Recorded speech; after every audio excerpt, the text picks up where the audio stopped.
Škoda Kodiaq on mitmekülgne auto. Teda pakutakse lausa kahes varustusostmes ehk Selection, mis on mõeldud vaestele inimestele, ja Sportline, mis on mõeldud jõukatele inimestele. Kuid siiski, kui on ikkagi Škoda esindusalis klient, kes on endale valinud Sportline'i ja teinud 300 rohelist linnukest lisavarustuse nimekirja, kuid endiselt märkab müügimees, et tema rahakotist peitub raha, mille sisu on rahuldamata, ei suuna teda igaks juhuks edasi veel Audi esindusse, vaid määrib talle pähe Kodiaq RS-i, et olla kindel, et see mees Škoda esindusest lahkudes toidupoodi enam kindlasti ei jõuaks. Tere tulemast taas kord kaaselema naisluksuri proovisõidu saatele. Mis eristab RS Kodiaqi Sportline'i Kodiaqist? No RS Kodiaqi on olemas must iluvere elendavate ribadega seal vahel, mustad katusreelingud, mustad küljepeeglid, õhuavad ja pooleldi eetsad väljalasketorud, 20-tollised valuväljed, kuigi samas kogu see kraam on olemas ka Sportline'is, aga üks asi, mida Sportline'is ei ole ja millele RS paneb pika puuga ära, on RS-i kirjad. See on ikka tõeline müügiargument. Pagasruumi mahub tal hoolimata RS-i varustusest endiselt 340 liitrit, kui ka kolmas istmerida on üleval, kuid kui see on all, mahub sinna 845 liitrit, mis on tõesti meeletult ja mis on sama palju kui igas tavalises Kodiaqis. Tagaistajatel on jala ja pearuumi lahedalt, kuid tuleb arvestada, et nende vägevate sportistmete tõttu on kolmandas reas jala ja pearuumi veelgi vähem kui tavalises Kodiaqis, et ikkagi lõivu maksta nende vägevate sportliku istmete tõttu.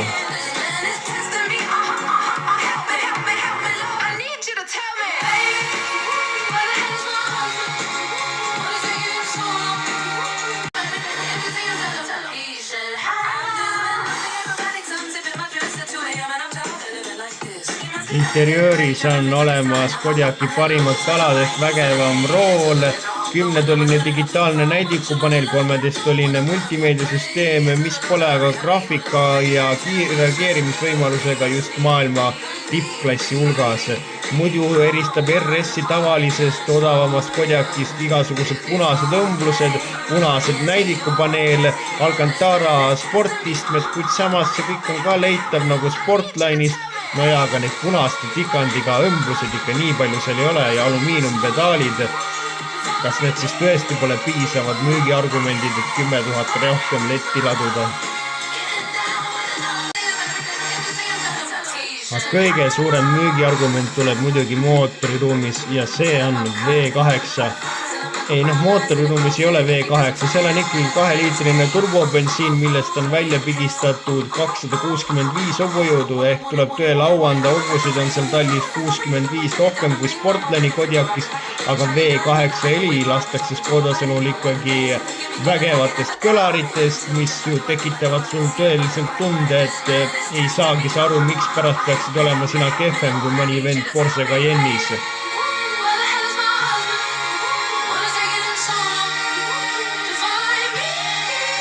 Anda nelikveoline ja muidugi 7-käigulise topeltsiduriga automaatkeokastiga.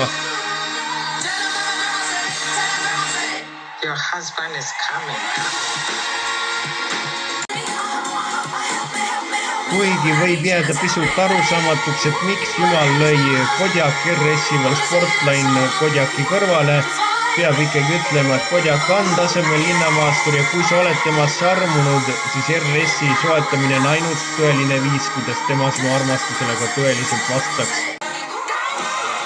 Selline oli sellekordne naisluksuri proovisõit ja selline on Kodiaq RS. Kohtume teiega juba nädala pärast, seniks kohtumiseni ja liigelge ikka turvaliselt.